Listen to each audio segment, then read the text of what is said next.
सबको मेरा बहुत बहुत नमस्कार, शुभकामना और प्रणाम। हम लोग तंत्र के क्लास में हैं और देव 10 महाविद्या रहस्य के चौथे क्लास में हैं। पिछले बार जहाँ से हम लोग अंत किए थे, इस बार वहीं से शुरू करते हैं डायरेक्टली। बहुत ज़्यादा टाइम इस बार मेरे पास नहीं है।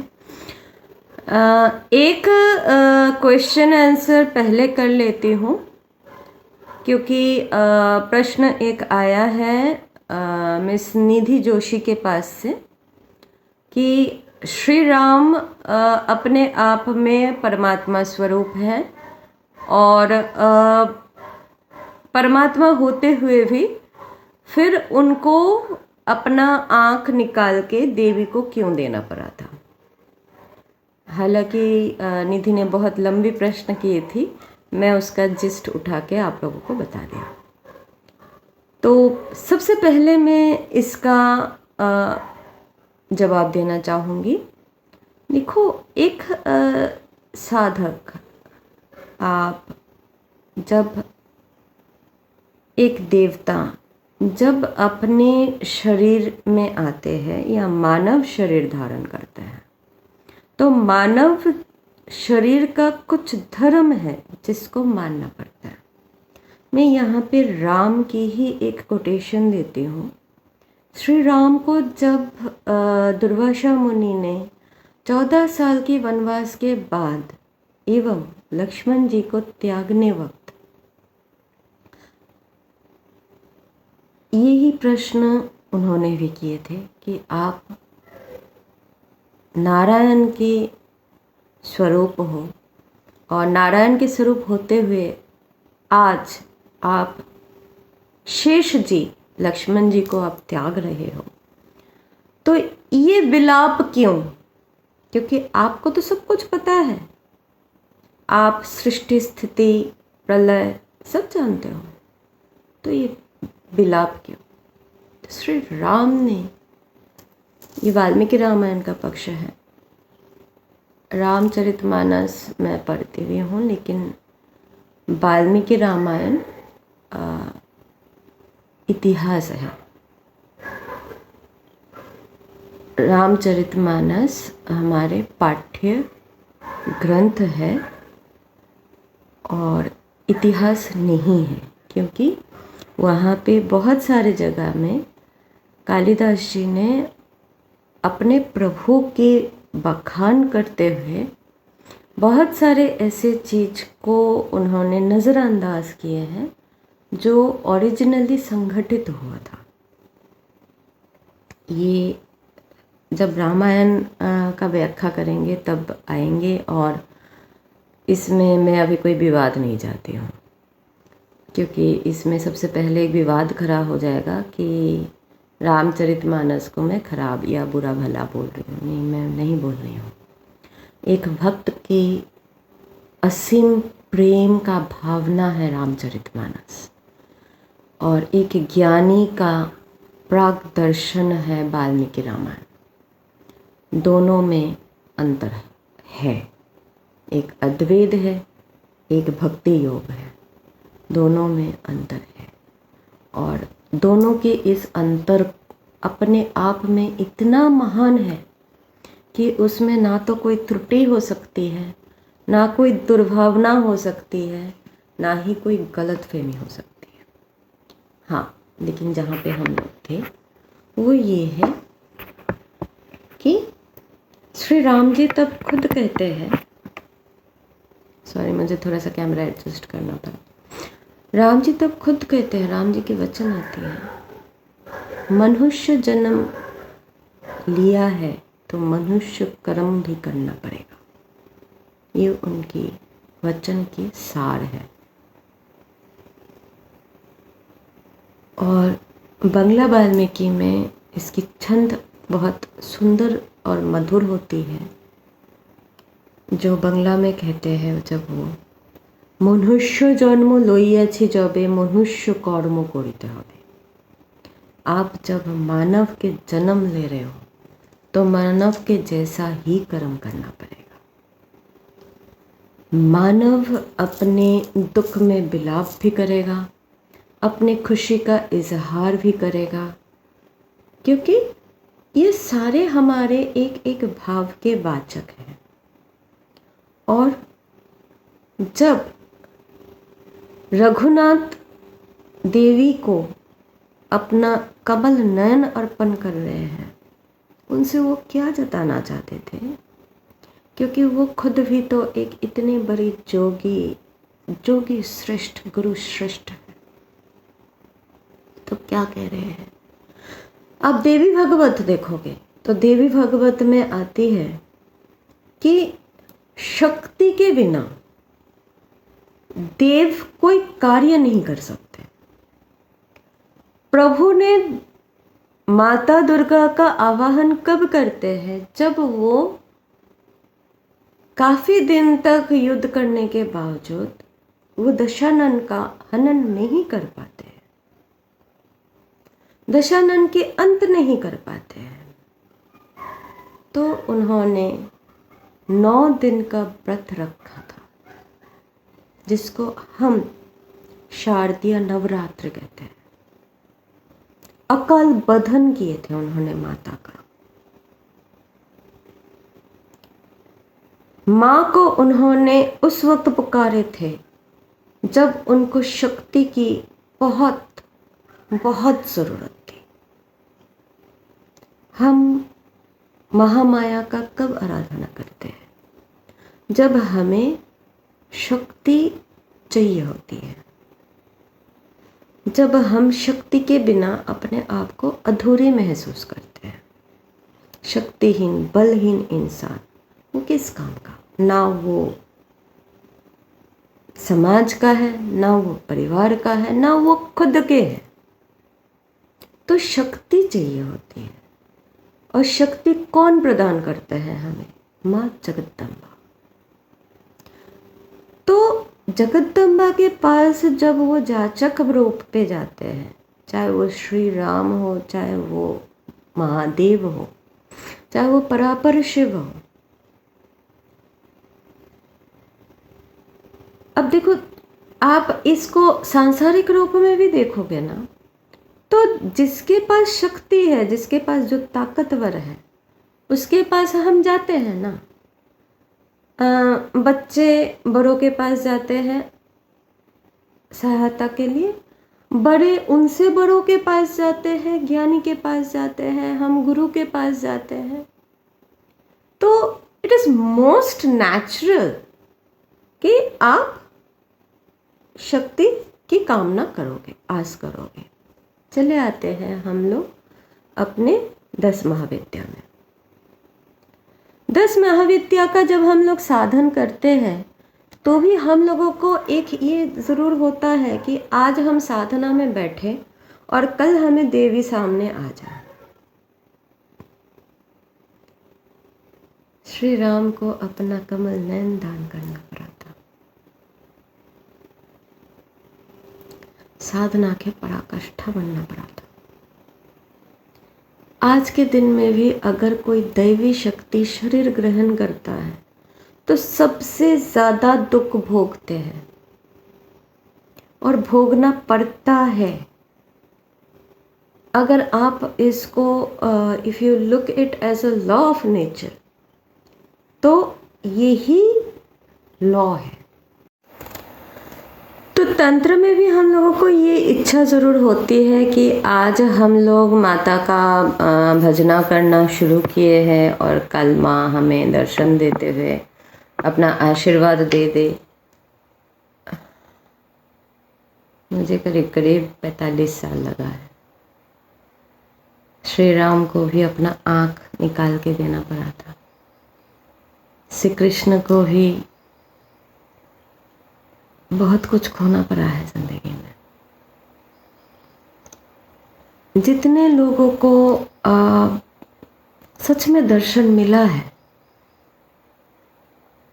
उन लोगों को बहुत मेहनत करना पड़ा है। मेरे सगे बेटे, आप सबको पता है, वो भी साधक है, और अभी वो रास्ता चल रहा है। मैं तो मेरे डेस्टिनेशन पहुंच चुकी हूँ। उसको हर वक्त एक ऐसे चीज़ से गुजरना पड़ता है जहाँ पे उसको बनते और टूटते देखती हूँ। सन्यासन हूँ, लेकिन माँ भी हूँ। दुख भी होता है, कष्ट भी होता है, लेकिन उस महामाया के ऊपर विश्वास भी है कि जैसे मुझे भी तोड़ा है फिर बना भी लिया है, वैसे वक्त तोड़ता भी है, और अगर तोड़ता है तो कुछ बनाने के लिए तोड़ता है। तो जितने साधक आज ठोकर खा रहे हो आप लोग, तो अपने आप से खुद को कोसना नहीं है, खुद को गलत सोचना नहीं है। एक विश्वास आपको गुरु के ऊपर और उस महामाया के ऊपर रखना है कि आपने हाथ नहीं पकड़ रखे हो, उन्होंने आपके हाथ पकड़ रखे। बच्चा अगर बाप का हाथ पकड़ता है तो एक बार के लिए बच्चे के हाथ टूटने की, छूटने की एक भय रहती है, लेकिन अगर बाप ने या माँ ने बच्चे का हाथ पकड़ रखा हो तो वो हाथ नहीं छूटती है। आपके समर्पण की भावना आपके हाथ पकड़ के और उस महामाया के हाथ में पकड़वा देगा। सिर्फ आपके साधना जरूर सही होना चाहिए। तो जैसे हम लोग बोलते हैं, चलिए हम लोग फिर चले आते हैं हमारे साधना में। तो देवी महात्म्य में जहाँ पे हम लोग ये करते हैं कि इसमें दो कुल आते हैं, एक वैष्णव कुल, एक काली कुल। तो इन दोनों कुलों में बहुत ज़्यादा अंतर नहीं है। 10 विद्या की 10 विद्या ही दिखाई पड़ती है।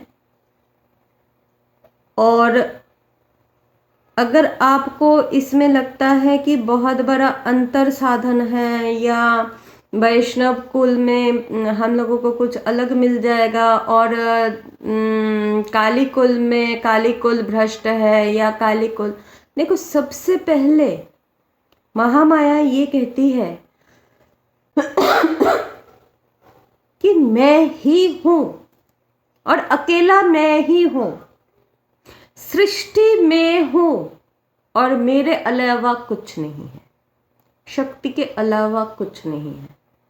तो जो भी यहाँ पे आप अगर शैव, वैष्णव, काली, हनुमंता या कुछ और ले आके इसका विभेद सृष्टि किए, तो आप यहीं पे बंडा गोल कर दे,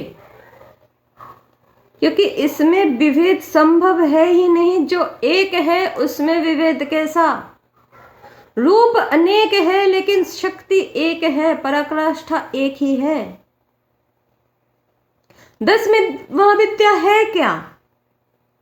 कहानी 10 महाविद्या का क्या है? वो 10 रूप कहां से आई महामाया का? सती हट करती है कि मुझे मेरे पापा के यज्ञ में जाना है, मेरे पिताजी दक्ष प्रजापति जी महायज्ञ कर रहे हैं, लेकिन मुझे बुलाना कैसे भूल गए। महादेव मना करते हैं, सती मत जाओ, वहां हमारे अवमानना होनी है। बहुत समझाते हैं, स्त्री हट, सती अड़ जाती है, विश्वास नहीं कर पाती है कि मेरे पिता जिन्होंने मुझे हाथ में रखते हुए प्यार से, लाड से रखे हैं, वो मेरे अवहेलना कैसे कर सकते हैं। तो वो अड़ जाती है और कहती है नहीं, मुझे जाना ही है। 3 दिन तक ये दैव दंपति लड़ते रहे और जब सती ने अपना हट नहीं छोड़ा तो महादेव गुस्से में आके जगह छोड़ के जाना चाहा। तो सती 10 दिशाओं से महादेव को 10 रूपों से घेर लेती है। कहती है मैं ही तो मैं हूं, 10 दिशा में मैं हूं, तुम मुझे छोड़ के जाओगे कैसे? कैसे तुम जा सकते हो? मुझे छोड़ के जाने का जगह ही कहां है जहां पे मैं ही मैं हूं? वहां पे तो तुम मुझे छोड़ के जा ही नहीं सकते।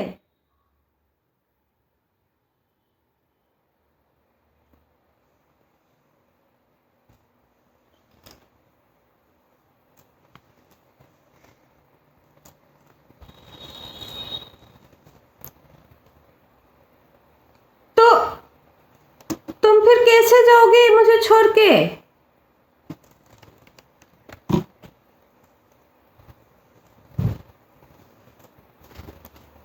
तो इसलिए वो जो 10 रूप में जो दर्शन देती है, वो 10 रूप होती क्या है?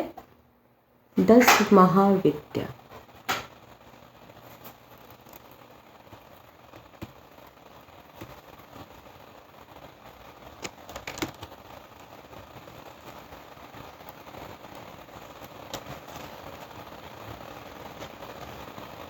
और उस 10 महाविद्या को हम जानते हैं 10 देवियों के रूप से। ये है 10 महाविद्या की कहानी।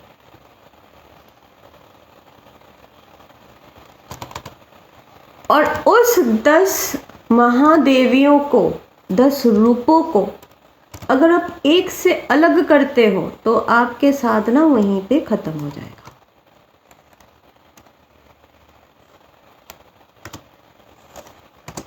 10 में से 8 रूप और 8 रूप में विभाजित है। ऐसे 64 जोगिनियां बनती है। 8 × 8 64। तो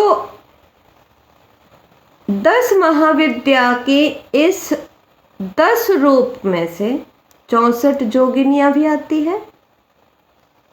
और एक साधक जब साधना करने चलते हैं, शुरुआत जब होती है, आप 10 महाविद्याओं में से किसी भी रूप की, किसी के भी नहीं, किसी भी माता के रूप की अगर आप साधना करना चाहते हो, सबसे पहले ये देखना पड़ता है कि क्या आपके तत्व, आपके कॉन्स्टिट्यूशन उस देवी तत्व की साधना के लिए उपयोगी है या नहीं।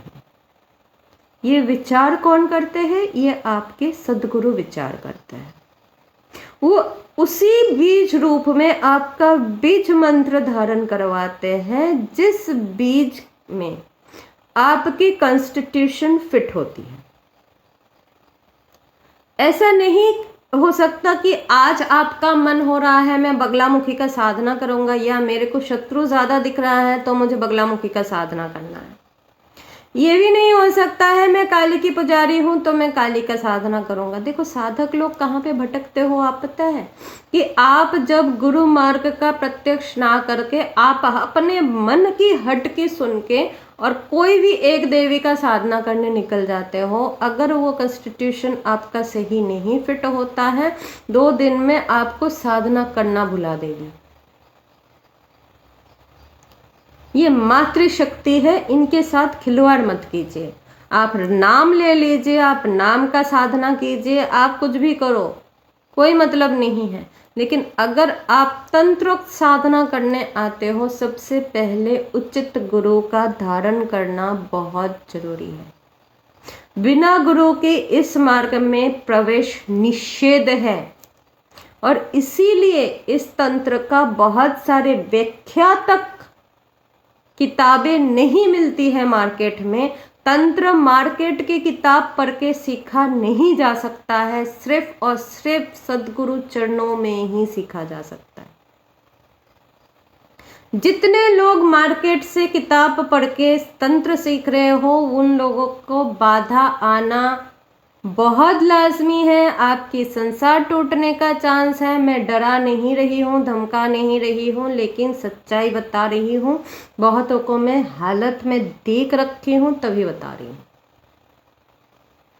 आपके संसार टूटेगा, आपके रिश्ते टूटेंगे, आपके बिजनेस टूटेगा, आपके भाई बंधु आपसे दूर जाएगा अगर आप सही दिशा पे साधना नहीं करते हो, गलत गुरु के पास साधना कर रहे हो, गलत शिक्षा में आप पढ़ाई करोगे तो उसका नतीजा क्या मिलेगा? बिल्कुल सेम है। अध्यात्म भी it is a strong science. It is the strongest, most science that I have ever encountered in my whole life. I am also a doctor. I am 100% scientific person. I have my own belief and faith. Unless I do an experiment on something, I do not come back. जब तक ना मैं मेरी experiment में किसी चीज़ को खराब पाती हूँ, तब तक मैं उस चीज़ का किसी के सामने व्याख्या नहीं देती हूँ। और ये मेरी एक्सपेरिमेंटल फैक्ट है, एक्सपेरिमेंटल ट्रुथ है। मैंने बहुतों को देखा है अपने आंखों से। आप बहुत लोग, ये फेसबुक में ही आप बहुत लोग हो जो लोग गलत, मेरी खुद की एक शिष्या आज इस दुनिया में नहीं है।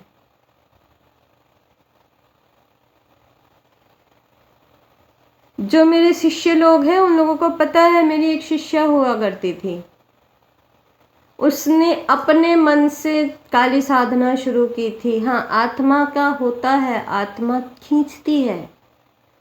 माता को प्रेम से बुलाई थी लेकिन वो भटक गई, गलत गुरु के पास पहुंच गई, उनको वो सारे गलत शिक्षाएं देने लग गए। और उसको वैसे ही करवाने के इसमें क्या हो गया, वो खुद तो अपने गृहस्थ से यही हो गए, उसकी तबीयत खराब होने लग गया। जब आप गलत चीज करोगे तो सबसे पहले आपकी तबीयत पे असर पड़ती है, आपकी मानसिकता पे असर पड़ती है। तो आपको समझना पड़ेगा कि मैं कुछ ना कुछ गलत कर रहा हूं।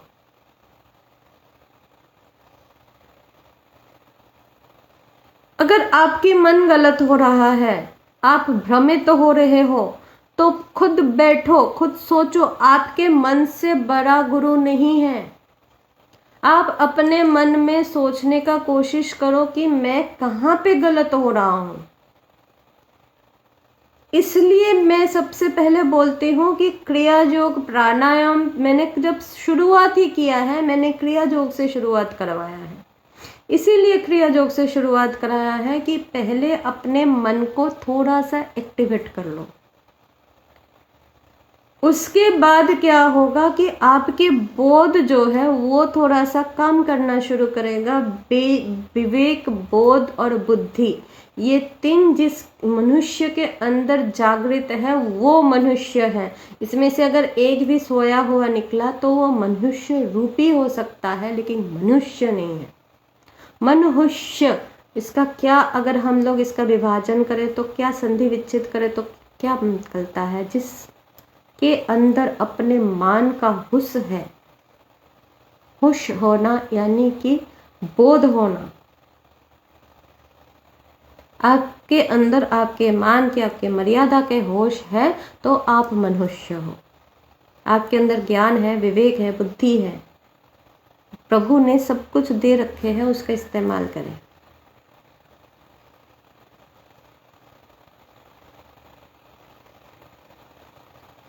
तो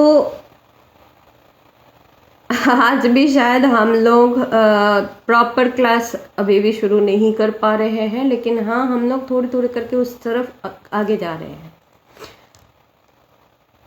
आपके गुरु जो बीज मंत्र दान करेंगे, सबसे पहले उस बीज मंत्र का जप ज़रूरी है। अलग अलग बीज मंत्र अलग अलग क्रम से,